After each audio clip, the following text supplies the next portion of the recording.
জনপ্রতিনিধি তাকেই বলা হয় যে সব সময় সাধারণ মানুষ এবং যারা অসহায় মানুষ তাদের পাশে থাকেন। তেমনই এক ছবি আজ পূর্ব বর্ধমানের জামালপুর থেকে উঠে এলো।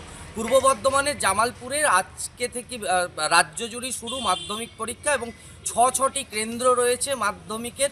সকাল থেকেই কিন্তু মাধ্যমিক পরীক্ষার্থীরা তাদের স্কুল, তাদের যে গন্তব্যস্থল যেখানে সেন্টার তাদের পড়েছে সেখানে যাচ্ছেন এবং সেখানে কিন্তু যাওয়ার মুখে জনপ্রতিনিধিরাও কিন্তু রাস্তায় ঘুরে বেড়াচ্ছেন।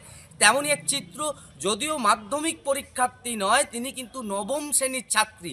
দেখতে পাওয়া গেল জামালপুরের ব্লক তৃণমূল কংগ্রেসের সভাপতি, তিনি সকাল থেকেই বিভিন্ন যে কেন্দ্রগুলি রয়েছে মাধ্যমিক পরীক্ষার্থীদের যে সেন্টারগুলি রয়েছে সেখানে তিনি ছুটে যাচ্ছেন এবং তার যারা জনপ্রতিনিধি রয়েছেন তাদেরকে পাঠাচ্ছেন।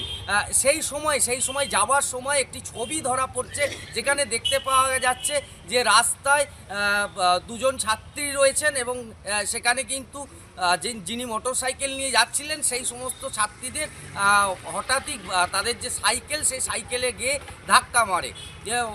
তারপরেই দেখতে পাওয়া যায় সেই সমস্ত ছাত্রীরা পড়ে যায় এবং তৎক্ষণাৎ সেখান দিয়ে জামালপুরের ব্লক সভাপতি, তৃণমূল কংগ্রেসের সভাপতি মেহমুদ খান যাচ্ছিলেন।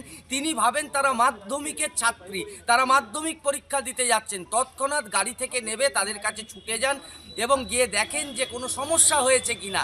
তিনি দেখতে পান যে তারা মাধ্যমিক পরীক্ষার্থী নয়, ক্লাস 9-এর ছাত্রী। তবুও তিনি তার গাড়ি করে তাদেরকে স্কুলে পৌঁছে দিলেন। এমন এক মানবিক ছবি উঠে এলো পূর্ব বর্ধমানের জামালপুর থেকে।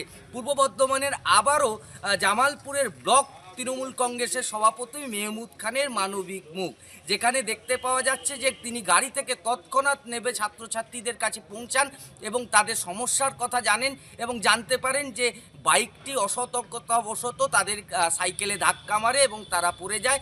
তৎক্ষণাৎ তাদের চোট লেগেছে কিনা বা তাদেরকে কোথাও প্রাথমিক ট্রিটমেন্ট করাতে হবে কিনা সেটা খোঁজ নেন। যখন দেখেন যে কিছু করতে হবে না, তখন তিনি তার গাড়ি করে তাদেরকে তার যে স্কুল সেই স্কুলে তাদেরকে পৌঁছে দেয়। এমনই ছবি উঠে আসছে পূর্ব বর্ধমানের জামালপুর থেকে। জামালপুরের ঠিক যেখানে কানলা যে স্টোর রয়েছে তার সেই স্টোরের মোড়েই কিন্তু এই দুর্ঘটনা ঘটে এবং তারপর তিনি নেমে যান। নেমে গিয়ে তিনি কিন্তু তাদেরকে নিয়ে তাদের যে স্কুলে পৌঁছে, গার্লস স্কুল, সেখানে তাদেরকে পৌঁছে দেন এই নবম শ্রেণীর ছাত্রীদের।